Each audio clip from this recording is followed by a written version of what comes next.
Entonces, hoy día empezaríamos la materia de relaciones humanas. Bueno, entonces, empezaremos con la clase. ¿Ya? Bueno, relaciones humanas es el conjunto de interacciones entre personas que forman una sociedad. ¿Ya? Las relaciones humanas no es en sí una ciencia, sino es más que todo una disciplina. ¿Ya? Entonces, como decía, las relaciones humanas es el conjunto de interacciones entre las personas. O sea, todas las acciones que nosotros hacemos como individuos dentro de nuestra sociedad es conocido como relaciones humanas. Dependiendo de estas acciones, yo puedo generar un vínculo, ¿ya? Entonces, cuando nosotros entablamos relación con una persona, a pesar de los conflictos que podamos tener con esa persona, ese vínculo puede ser positivo o puede ser negativo. Ya conocer más adelante, las relaciones humanas son necesarias porque somos un ser social, ¿no? Necesitamos vivir de las demás personas y ellas también nos necesitan a nosotros, ¿ya? Por lo tanto, forzosamente vamos a entablar relaciones con las otras personas, quiera o no. Ahora, esas relaciones podrán tener un vínculo positivo, significa que nos favorece, nos hace crecer. Ya ustedes todos han debido tener amigos, sus padres, pareja de repente, yo, ¿no? O sea, personas con las que tienen una relación en la cual, a pesar de que de repente tienen sus enojos, es para crecimiento. O sea, no es para dañarlos.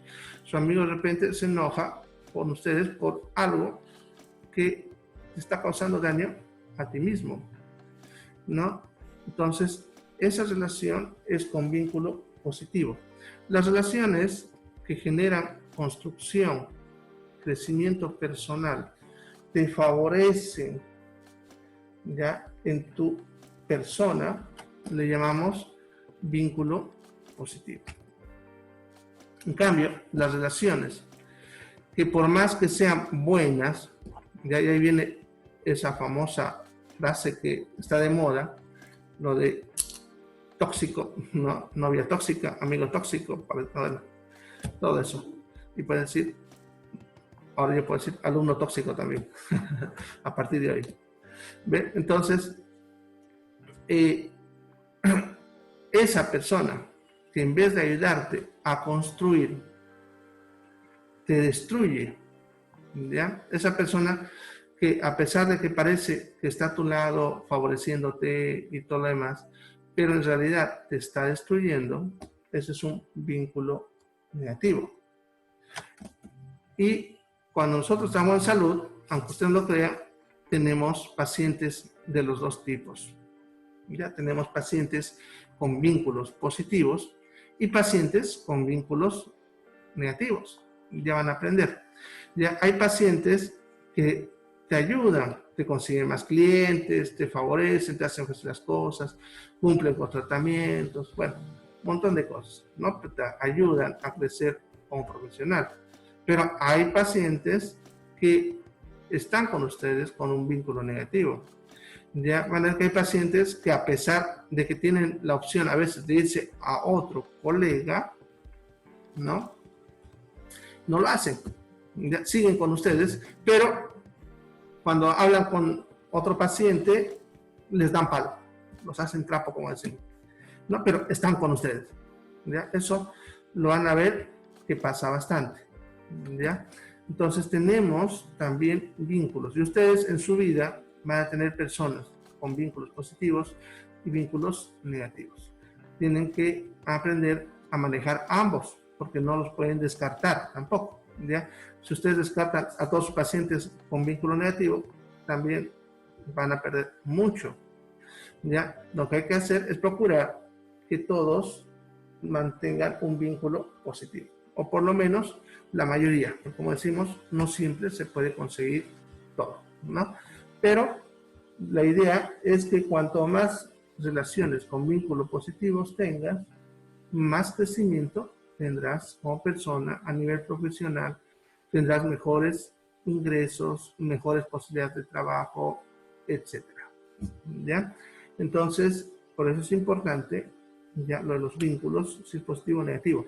Y de ahí la importancia de las relaciones humanas, ¿ya? Sin embargo, ahorita voy a leer un poquito más cómo es la importancia, ¿ya? Y desde dónde se aplican las relaciones humanas en salud, ¿ya? Bien, entonces, antes de hablar de los factores que nos sirven para entablar una buena relación humana, vamos a hablar un poco de lo que es la historia de lo que son las relaciones humanas. Ya, eso por si acaso no está en la pizarra, tampoco les voy a preguntar, ya, ¿no? Pero es importante que lo conozcan, ya, para que entiendan de dónde vienen las relaciones humanas, ¿ya? Entonces, las relaciones humanas podemos decir que aparecen desde el mismo momento que el ser humano decide vivir en sociedad. Cuando el ser humano empieza a vivir en sociedad, desde que empieza a juntarse en familias. Ustedes se acuerdan un poquito lo que han de ver de historia del ser humano. Ya el ser humano era primero un individuo solitario, o sea, no vivía en familia. El hombre por un lado, la mujer por otro lado, tenían hijos, bueno. Luego, en algún momento, deciden empezar a vivir en familia, en grupos pequeños, ya llamados primero familias. Luego se empiezan a formar las tribus, luego los pueblos y luego las civilizaciones, como lo conocemos ahora. Entonces, el momento en que el ser humano decide a vivir en sociedad, o sea, en familia mismo, podemos empezar a hablar que a partir de ahí aparecen las relaciones humanas. Y el ser humano tiene que empezar a aprender cómo interactuar con esas otras personas. Y eso fue lo que generó muchas cosas que ha hecho que el ser humano se convierta en la especie dominante en el planeta, ¿no? Como el idioma. Justamente el poder hablar y comunicarnos nace de esa necesidad de poder tener interacción con las otras personas, ¿no? Y entonces empezamos a hablar del lenguaje, luego empezamos a hablar de cultura, etcétera, ¿no? Bien. Sin embargo, como disciplina se empieza a formar, como siempre, desde los filósofos griegos, Aristóteles, Platón, hablan de la importancia de vivir en sociedad, de la importancia que tiene que cada uno respete las normas, las leyes, etc. ¿Ya? Sin embargo, recién en el siglo XIX, empieza todo a formalizarse. Sucede que en el siglo XIX empieza la era industrial, con la invención de la máquina a vapor y la producción en masa. Ahora, sucede que eso generó un gran crecimiento económico a nivel mundial. Muchos países en esa temporada ganaban mucho dinero. Bolivia incluso, al ser proveedor de materia prima, ya era un país con plata. En esa época decir, por ejemplo, soy minero, era decir, soy platudo. ¿Ya? Sin embargo, después de unos años de que empezó la era industrial y que hubo ese crecimiento económico, hubo una caída económica a nivel mundial, una crisis intensa que se le conoció con el nombre de la Gran Depresión. Afectó más a países industrializados y, bueno, a países como el nuestro afectó solamente ciertas zonas, ¿no? Como los mineros, que les decía que hasta esa época eran millonarios y a partir de ahí se vuelven las personas más pobres. Tuvieron que incluso el país hacer políticas para reacomodarlos, etc. Bien, entonces se empieza a preguntar, como siempre, ante toda situación, ¿ya? El por qué ocurren estas cosas, ¿no? Y qué solución tenemos para esto, ¿ya? cuál sería la solución para resolver la Gran Depresión, esa crisis económica. Y empiezan a opinar, como siempre, políticos, filósofos, psicólogos, economistas, y todos llegan a la misma conclusión. Entonces, como les decía, todos opinan y todos llegan a la misma conclusión, que la Gran Depresión se produjo debido a que se deshumanizó el trabajo. El hecho de que la industria empiece a crecer y la máquina favorezca la producción hace que el ser humano deje de tener un valor, se convierte en un recurso desechable. En esa época, ustedes si aún ven un documental o una película ambientada en esa época, van a ver que la gente se peleaba en las puertas de las industrias para ser contratado todos los días. Porque si, por ejemplo, en esa industria la máquina me agarraba y me arrancaba el brazo, lo que hacían en esa época era agarrar a esa persona y su brazo, lo sacaban a la puerta y lo dejaban ahí. ¿Ya? Si él vivía o no, no le interesaba a la industria. En ese momento llamaban a alguien que estaba esperando en la puerta, porque era así, ¿no? A que entre a trabajar. Entonces todos los días pasaba eso, porque alguien se enfermaba, no llegaba, o le decía, se lastimaba en la maquinaria. Entonces lo que hacían simplemente era botarlo a la calle y en ese momento se contrataba otra persona. Eso generó pérdida de mano de obra calificada. Hasta ese momento, hasta antes de la era industrial, la gente era artesana. Significaba que cada persona tenía su profesión artesanal y hacía eso, lo que era el herrero, el zapatero, el costurero, ¿ya? Y se dedicaba a esa profesión y se mantenía con esa profesión. Sin embargo, con lo que es la era industrial, esa persona pasa a un segundo plano y además empieza a perder trabajo, porque si era, por ejemplo, zapatero y se hace una fábrica de zapatos, esa persona ya no tiene trabajo, ya como artesano. Y antes como artesano ganaba bien. Ahora, como ya no tiene trabajo, porque hay una industria que produce su producto, él tiene que buscar la forma de mantenerse y empieza a entrar a la industria ya en cualquier industria, no siempre la que él dominaba. Eso significa que ese zapatero no va a entrar de repente a una industria de zapatos porque en su ciudad no hay eso, entonces de repente entra a la industria de la costura. El problema es que no está entrando al área de su conocimiento. Eso hace que él tenga problemas para trabajar, arruine maquinaria, se accidente, no sea rentable, bueno, un montón de cosas.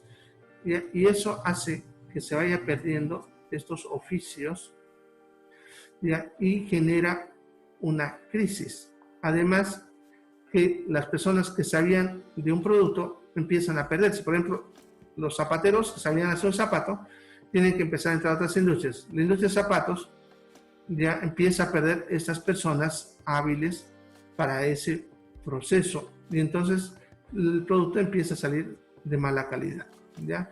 Además de que como se dañan las maquinarias, de reemplazarlas costosas, entonces eso suele generar una crisis económica a nivel mundial.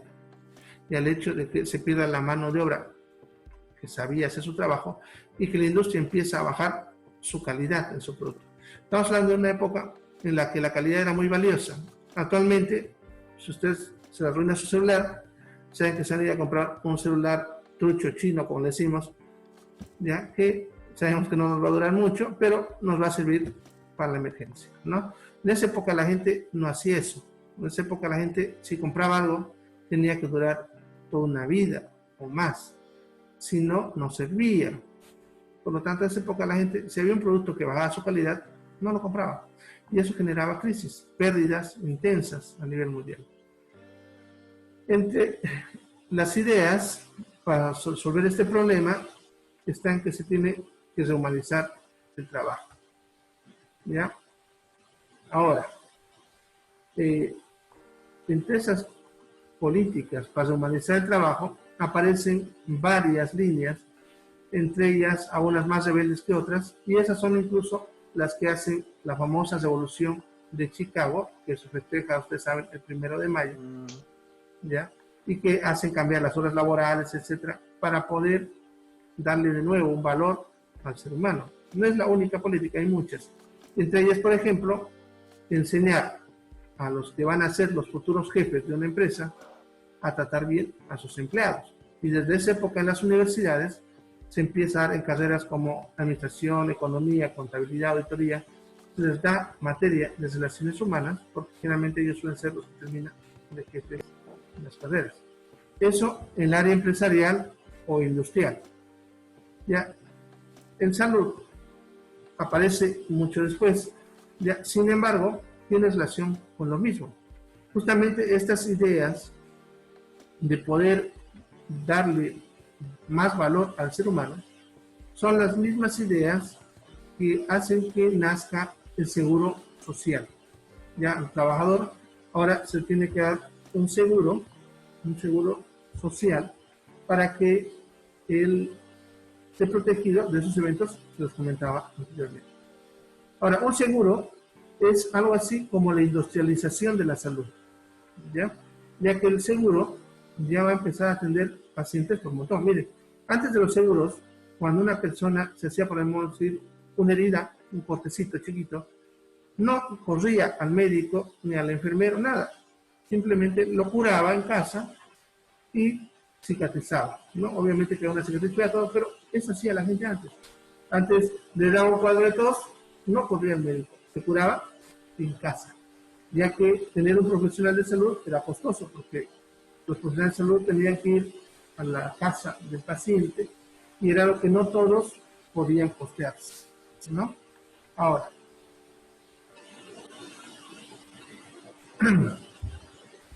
cuando empieza a prestar seguro, ya, además que son más personas que van a querer un centro de salud o un hospital, ya las personas acuden ahora por cualquier cosa que antes lo hacían en casa, ¿no? Están estudiados por el seguro. Una niña pequeña, al seguro. Golpes, seguro.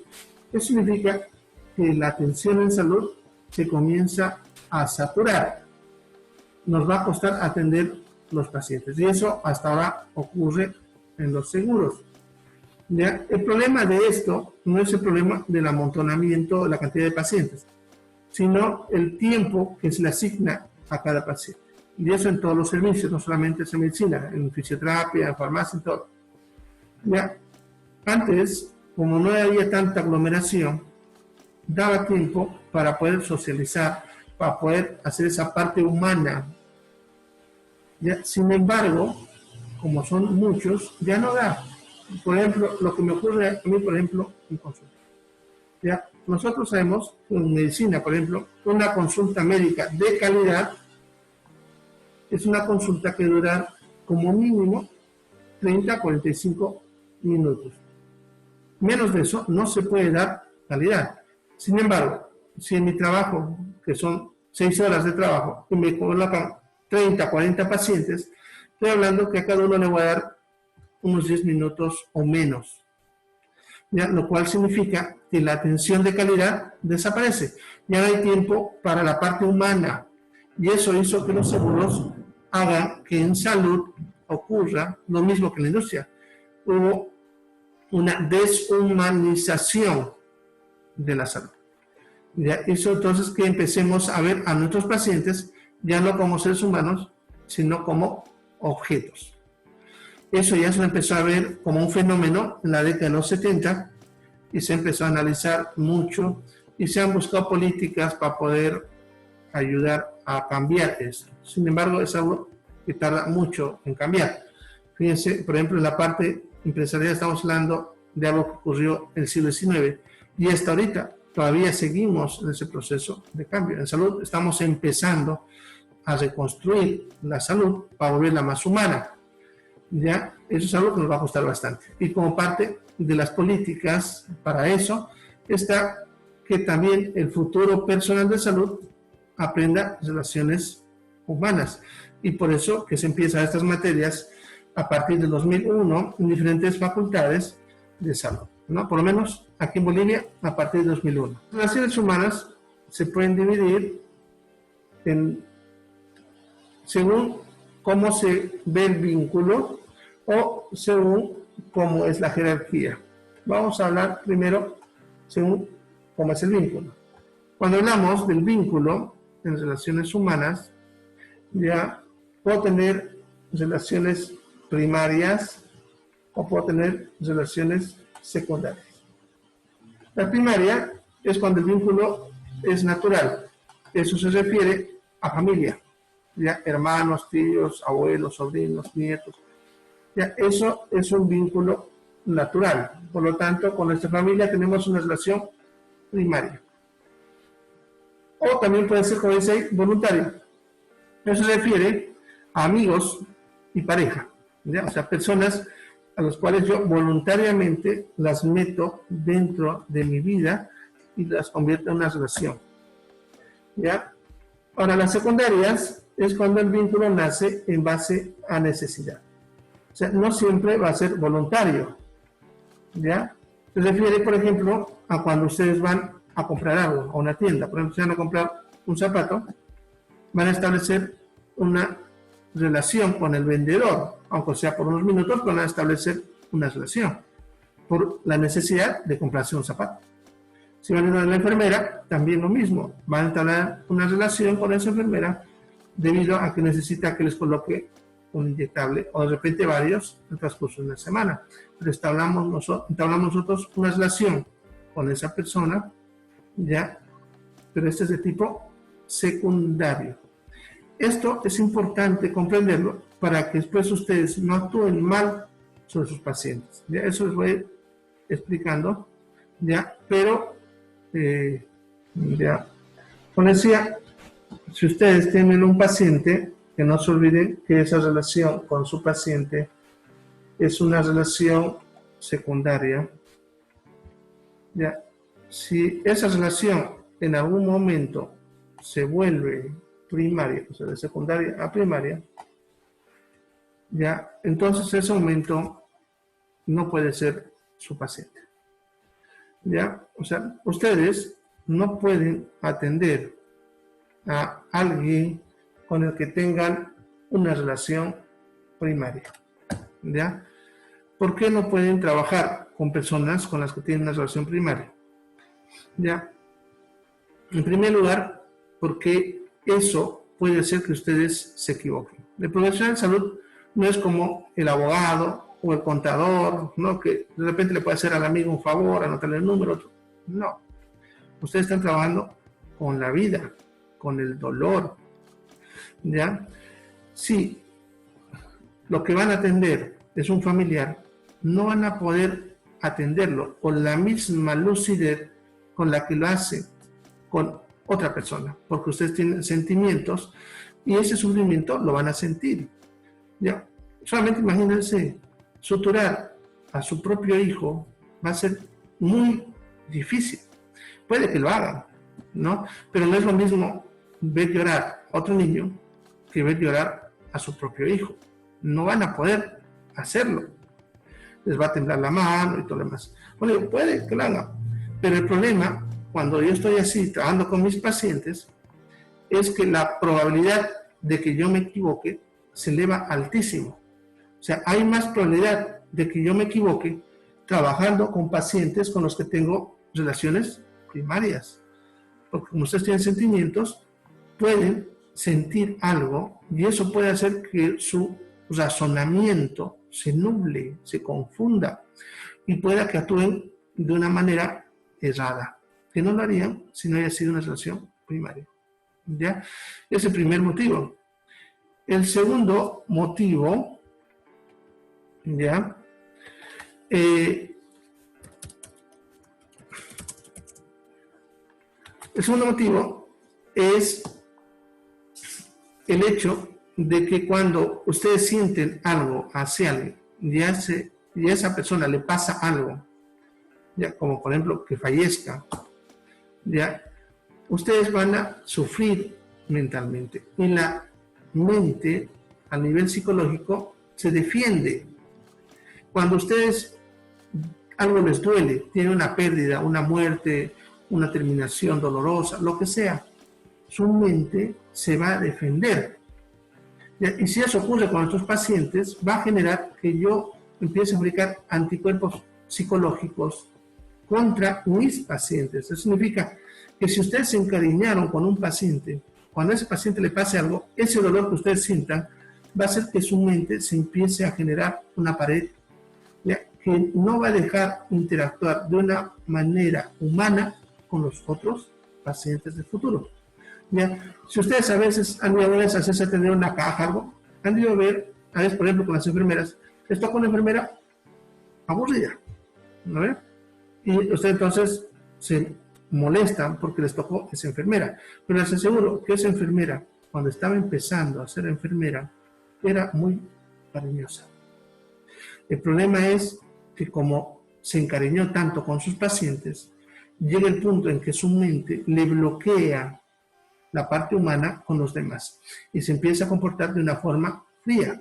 Incluso hasta eso nosotros le llamamos el síndrome de burnout, que ocurre en muchas profesiones, no solamente en salud, cuando hay mucho estrés mental que genera rechazo hacia esa labor, ¿no? Entonces, si el personal de salud trabaja con personas y eso le está estresando la mente, va a empezar a rechazar a esas personas que son sus pacientes, ¿ya? Entonces, están viendo, les he dado dos motivos por el cual ustedes no pueden atender como pacientes a sus relaciones primarias. Y eso hay que tenerlo bien claro y tienen que explicarlo, porque a menos aquí en Bolivia la gente cree que porque estudió salud tiene la obligación de atender a toda la familia. Y su familia es al que ustedes menos deben atender. No deben atender a su familia, ¿ya?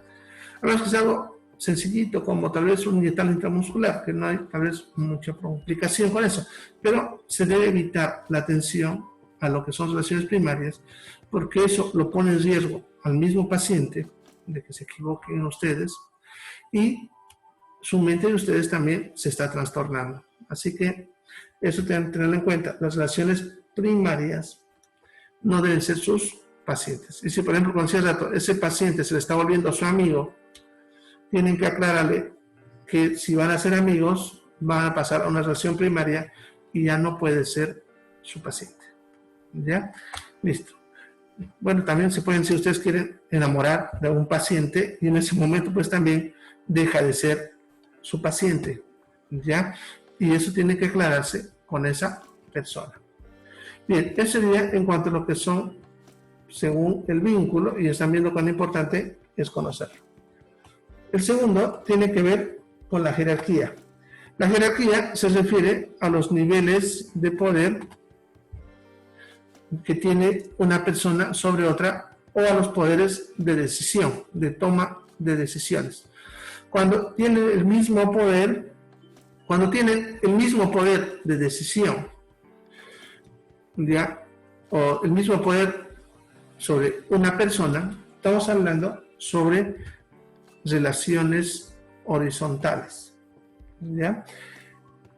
Cuando hay un nivel de poder, ya, más arriba o más abajo, ya, estamos hablando de verticales. Entonces, si es que, por ejemplo, un padre con un hijo, ¿qué relación tiene? Vertical, ¿no? Porque el padre puede tomar decisiones sobre el hijo. ¿Ya? Entonces, esa es una relación vertical. En cambio, por ejemplo, ya, dos personas que son pareja, sería una relación horizontal. En el trabajo también ocurre lo mismo. Su jefe con ustedes tiene una relación vertical. En cambio, su colega de ustedes que tiene el mismo cargo es una relación horizontal, ¿ya? En salud es importante determinar este tipo de relaciones en la familia. Cuando ustedes atienden a un paciente, ese paciente puede tal vez que esté inconsciente o incapacitado y ustedes tendrán que ayudarse a tomar decisiones con otra persona, ¿no? Esa otra persona tendrá que tener una relación vertical con su paciente para que tenga valor esa relación, ya que si hay una relación horizontal será más difícil la toma de decisión. Por ejemplo, si tuviésemos un hermano y tuviésemos de tomar decisiones y los familiares que quedan solamente son 2 hermanos, un hermano menor y otro hermano mayor, ¿no? Entonces,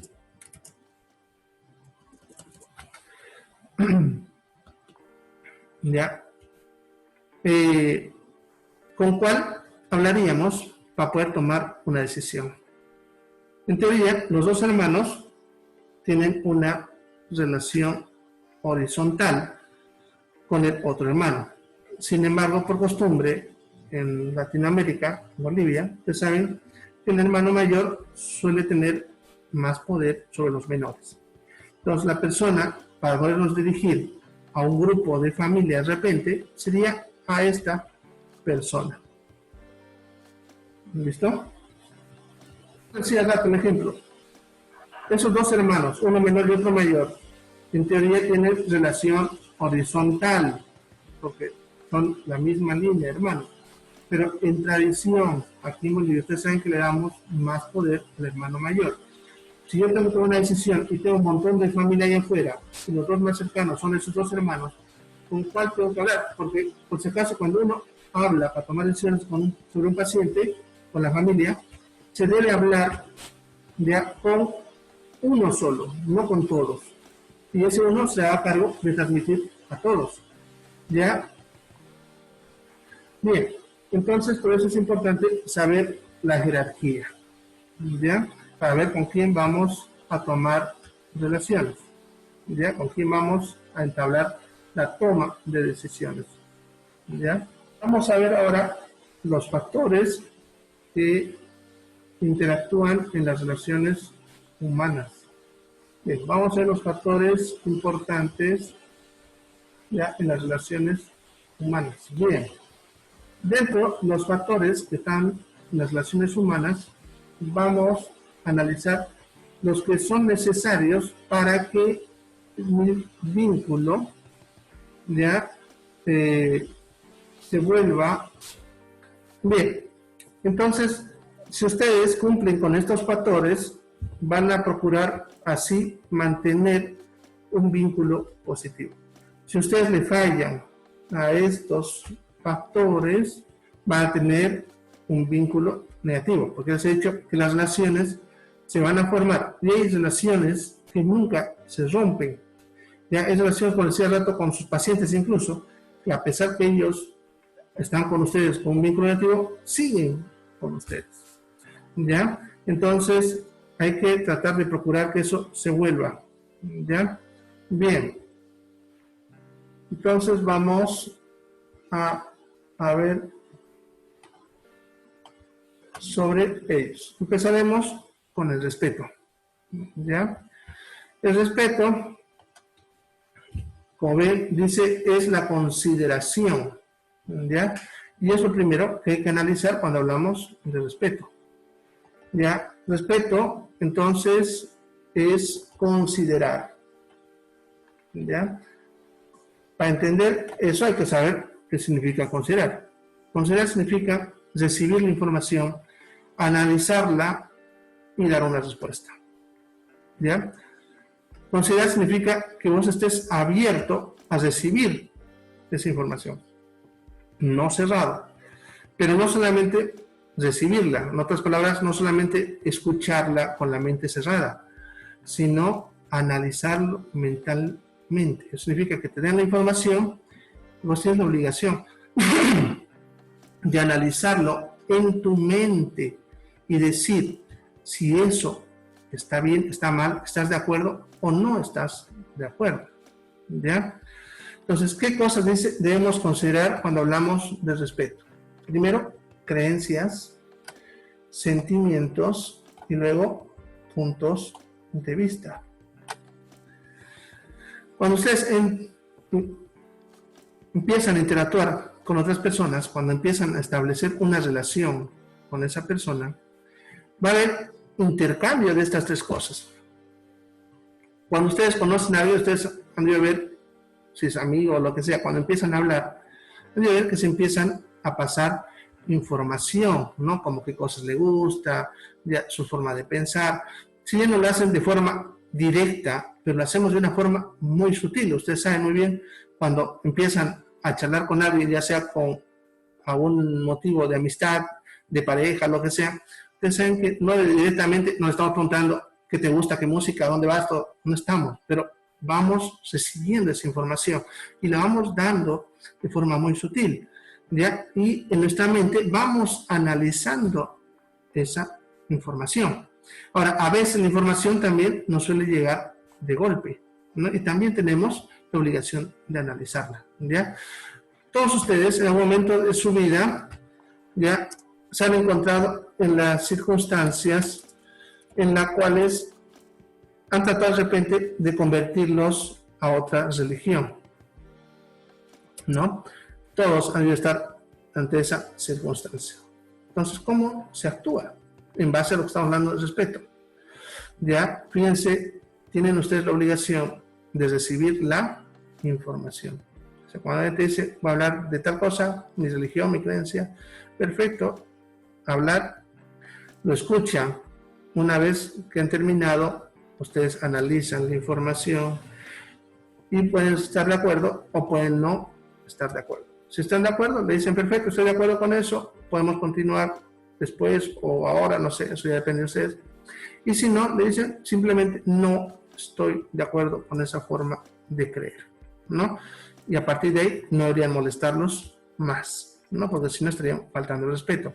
Porque al dar ustedes esa respuesta, ellos también tienen la obligación de considerar la información que ustedes le están devolviendo, ¿ya? Y por lo tanto, si ellos los presionan, ya no están considerándolos a ustedes. Entonces, están faltándoles al respeto. Lo mismo pasa con los sentimientos, ¿ya? Todos ustedes ya han pasado por su vida en sus momentos románticos, por ejemplo, las declaraciones de amor y todo, ¿no? Ya cuando una persona te dice, quiero hablar contigo sobre mis sentimientos, bueno, así, o de algo más, de una forma más discreta, como vamos al cine, ya, algo así, ¿no? Entonces, ustedes tienen la obligación de escuchar. Tienen la obligación de escuchar a esa persona, ver que les comunique sus sentimientos, pensarlo. De repente ustedes están de acuerdo, bueno, y siguen, pero pueden que no estén de acuerdo y también tienen que manifestarlo. Decir, no creo que sea conveniente y listo. Si persisten en el mismo asunto, nos están faltando al respeto, ¿ya? ¿No? Y lo mismo con puntos de vista, a menos en los momentos de charla de política, que es donde más se ve. Ustedes van a ver que hasta terminan enojados, simplemente por el hecho de que no se están considerando. O sea, si hablo de política con otra persona, esa persona tiene que escuchar lo que yo pienso, debe analizarlo y decirme si estoy de acuerdo o no. Y lo mismo a la inversa, yo tengo la obligación de escucharlo y analizarlo. No cerrarme como hacen al ver esas discusiones políticas en la cual dicen, no estoy de acuerdo, ese presidente es malo, es bueno. ¿Cómo vas a hablar así? No analizan los datos y por lo tanto terminan faltándose al respeto y hasta se molestan. En algunos casos nunca más se habla, ¿ya? Bien, esos son 3 ejemplos de cada uno, pero ¿cómo le llamamos todo eso hacia la salud? En la salud, aunque ustedes no crean, las creencias están bien involucradas, porque trabajamos con dolor y con muerte. Y ustedes saben que esas situaciones están muy relacionadas con lo que son las creencias, ¿ya? Van a haber todo el tiempo personas que tratan de convertirte a los pacientes. A menos lugares como, por ejemplo, el oncológico, todo el tiempo estamos con eso, todo el tiempo, ¿ya? ¿Por qué? Porque ahí mueren bastante los pacientes con cáncer. En cuanto a sentimientos, siempre hay una regla que yo digo, todo paciente nunca está solo, ¿ya? Todo paciente viene siempre con alguien, ya sea ese momento o más tarde, o incluso varios días después, pero siempre hay una persona involucrada, y esa persona tiene sentimientos hacia este paciente nuestro, ¿ya? Hay que también considerar esos sentimientos, ¿ya? Bien, por ejemplo,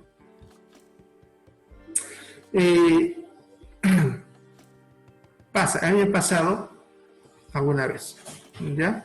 Un día, espera un ratito. Estoy en clase, Edmundo. ¿En clase? Sí. Ahorita yo bajo. Van a estar. En 15 minutos termino. ¿Ya? Alex, oye. Sí. Bien. Bueno. Entonces, ese familiar puede llegar con decía en algún momento. Ya, por ejemplo, el año pasado, una vez, por ejemplo, un chico llega haciendo, se volcó el micro, ya, estaba viendo al colegio el chico con uno de sus amiguitos, el micro se volcó, ya, se lastimaron varias personas, llegaron a donde estaba yo trabajando, ya, y el niño llegó, pero tenía unos cuantos rasguños, solamente una heridita en la pierna, que tuve que hacer 2 puntitos, pero después todo está bien, estaba tranquilo, todo bien. Pero el amiguito, como siempre yo digo, llamó a la mamá diciéndole que se habían volcado y que su amigo estaba mal, se había desangrado mucho y lo metieron en emergencia y no lo estaban atendiendo, no le querían decir qué había pasado. Bueno, armó todo un alboroto, un show con la madre, por teléfono. Ya, obviamente la madre llega echando chispas. Ustedes saben, imagínense si ustedes reciben en la mañana, por teléfono, ya, una llamada de alguien que les dice que su hijo está muy mal y nadie está haciendo nada por él. Seguro ustedes también van a llegar echando chispas, ¿no? En sí, no era mucho problema con el niño, no era que no lo estábamos atendiendo, simplemente que ya habíamos terminado de atenderlo. Ya estaba todo listo. Estábamos esperando a conectarnos con la madre, pero este amiguito no nos quiso dar el número de teléfono y el niño tampoco, no sé por qué. Ya, pero el amiguito se conectó con la madre y habló así, ¿no? Entonces, pasa esas cosas. Pero esta madre llegó renegando, nos gritó, bueno, de todo. Ya después tranquilizó, explicamos la situación y todo lo demás. Si una vez les llega algo así y ustedes responden de la misma manera, porque los pacientes, increíble cómo llegan a veces a la emergencia y nos insultan tremendamente, insultos increíbles. Ya después cuando pasa todo, ya después están todos arrepentidos, ¿no? Pero si ustedes actuasen respondiendo a esos insultos con otros insultos, es porque no están considerando los sentimientos de esa persona. Y eso puede terminar arruinando por completa la relación que ustedes puedan tener con esa persona. Yo tuve un caso, por ejemplo, de un paciente que llegó a la emergencia con intoxicación alcohólica. ¿Ya? Ese paciente de 40 y tantos, lo cual es raro porque normalmente los que se intoxican son jóvenes, pero bueno, se había puesto a tomar por primera vez tequila y llegó intoxicado con intoxicación alcohólica.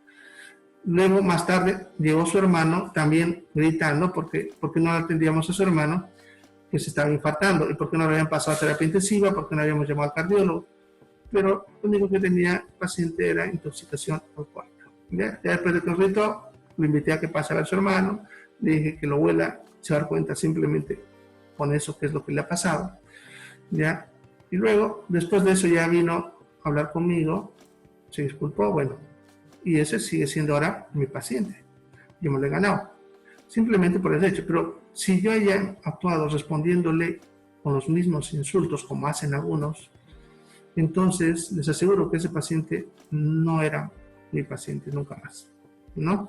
Es más, tal vez hasta hable para mí, ¿ya? Por eso es importante entender lo que es el respeto dentro de lo que es el área de la salud, ¿ya? Para ver que hay muchos sentimientos involucrados, creencias y puntos de vista de todo tipo. Ustedes tienen que aprender a considerar todo eso. Bien, comunicación.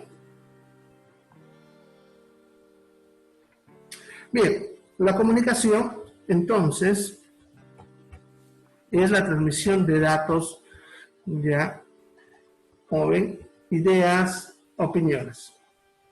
Esta información que se tiene que mover de un lado al otro, ya, es necesario para que haya comprensión. En otras palabras, si yo quiero que me entiendan, a ver, necesito comunicarme. ¿Cómo puedo que las otras personas sepan lo que yo estoy sintiendo, qué emociones tengo, qué pienso, si no puedo comunicarme con esa persona? ¿Ya? Entonces, la comunicación es un aspecto clave en salud, muy, muy importante. Fíjense que esa información es necesaria no solamente para entenderlos, sino para poder tomar acción. Eso significa poder tomar una decisión sobre esa persona o sobre ese paciente. ¿Ya? Por lo tanto, ya no voy a tomar una buena decisión si no tengo toda la información. Y no tengo toda la información si yo no me comunico adecuadamente con mi paciente. Cuando no hay comunicación en salud ocurren catástrofes, tremendas catástrofes. ¿Ya? Tengo, por ejemplo, un caso que hubo hace unos años en el hospital japonés, cuando allá todavía se recibía consulta externa de forma directa, sin referencia. Un niño llegó con dolor de cabeza con su madre, ya tenía 12 años el niño. El pediatra lo atiende y le diagnostica meningitis. Con ese diagnóstico lo interna y adentro se confirma que había meningitis. Se empieza el tratamiento y el niño empieza a mejorar, pero estando ahí empieza una disentería, que eso es diarrea con sangre, ya intensa, tanto que tienen que hacerle transfusión sanguínea. Empieza a mejorar de ese aspecto, ya, y la meningitis también consigue mejorar al 100%, pero antecitos de darle alta le empieza a dar neumonía. Y luego le dieron abscesos en el cuerpo, en diferentes partes, puchichi, como decimos. Entonces, eso nos hace pensar que ese niño tenía problemas con el sistema inmune. Como es niño, siempre las primeras pruebas que vamos a hacer son las enfermedades más comunes de este tipo en la infancia, como leucemias, linfomas, ya, etc. Lo último en que se piensa en un niño es en VIH. Si es adulto, es lo primero que pensamos, pero un niño.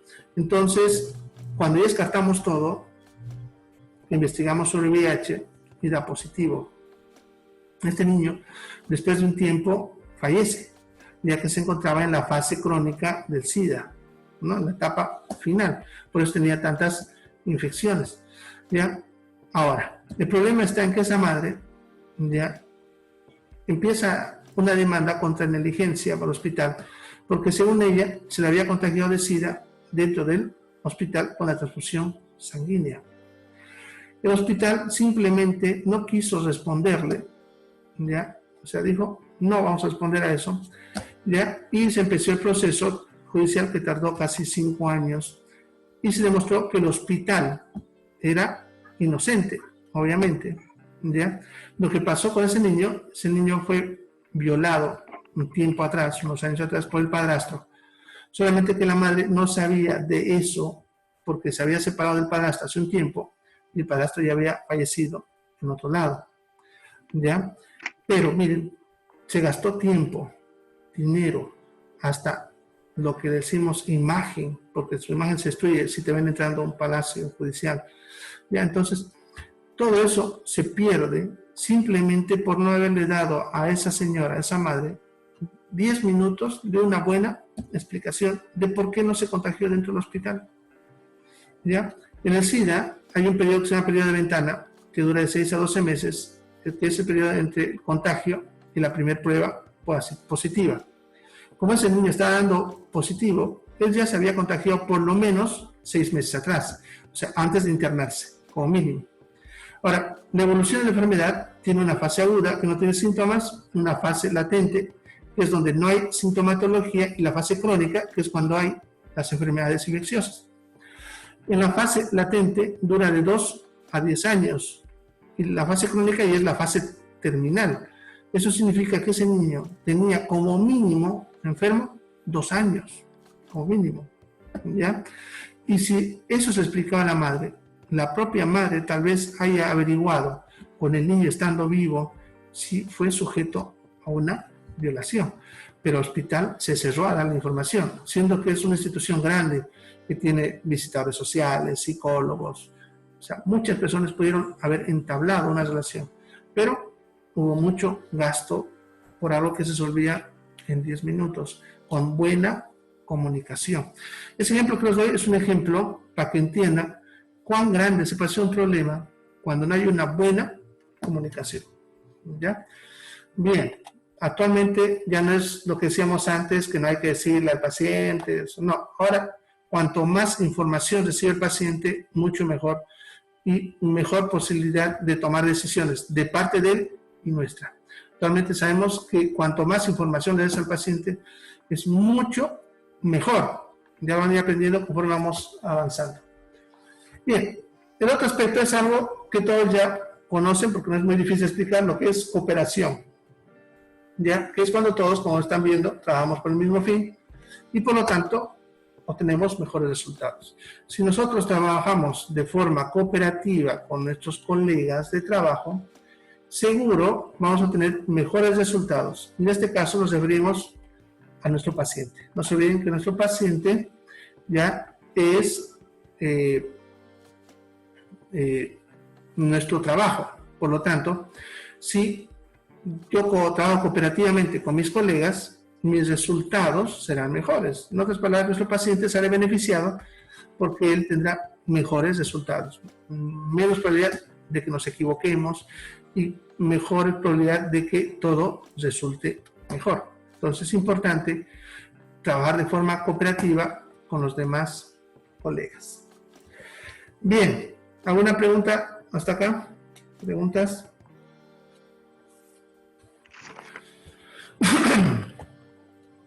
Bueno, vamos a ver el último punto por hoy. Ya mañana continuamos con lo demás. Vamos a ver sobre lo que es la cortesía. ¿Qué es la cortesía? Ya, la cortesía es el trato cordial y amable, ¿ya? Atento. Son ciertas cosas que nosotros hacemos cuando estamos con una persona, ¿no? Como invitarle a sentarse, saludarlo, ¿ya? Invitarle un vasito de agua, ¿ya? Todos esos aspectos del trato humano, dándole una especial atención, es lo que le llamamos cordialidad. La cordialidad es muy valiosa, ¿ya? Ya que, al menos en salud, nos abre, como ven ahí, puertas de confianza. ¿Ya? Nos permite, por lo tanto, que podamos acceder ya más fácilmente a la información que nos tiene que proporcionar, ya que si el paciente confía en nosotros, nos podrá dar mucha más información, ¿ya?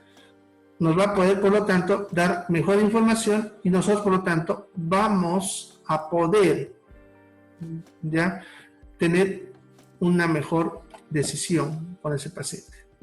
¿Ya? Bien, entonces, si somos corteses, abrimos puertas de confianza. No se olviden, eso es importante. ¿Ya? Y así su paciente les va a poder dar más información. Ya más adelante vamos a ver lo que es calidad. Y ahí van a entender por qué es importante la puerta de confianza y la información que nos tiene que proporcionar para que nosotros tengamos un trabajo de calidad. No me refiero, por si acaso, a la parte técnica de ser buenos profesionales, que eso también lo vamos a entender cuando hablemos de calidad. Además, cuando somos corteses, también podemos trabajar en mejor armonía con todos. Solemos tener más fácilmente vínculos positivos y, por lo tanto, también podemos obtener mejores resultados. Ser corteses es lo que nos va a hacer que en salud, a menos, tengamos más pacientes. ¿Ya? Ustedes van a ver que cuanto más corteses son, más rápidamente se ganan a sus pacientes y por lo tanto van a tener mejores ingresos económicos. ¿Ya? Por si acaso dice, la cortesía no es lo mismo que ganar cariño, que eso es algo diferente. Y ahí está donde a veces se confunden cuando hablamos de primarias y secundarias. ¿Ya? Bueno, ahí quedaremos por hoy. Bueno, se cuidan. Nos vemos mañana. Estén atentos al cuestionario que se va a publicar en minutitos y vayan viendo ya el trabajo y todo lo demás, que todo eso está ya en el Classroom listo. ¿Ya? Bien, se cuidan. Chao, chicos.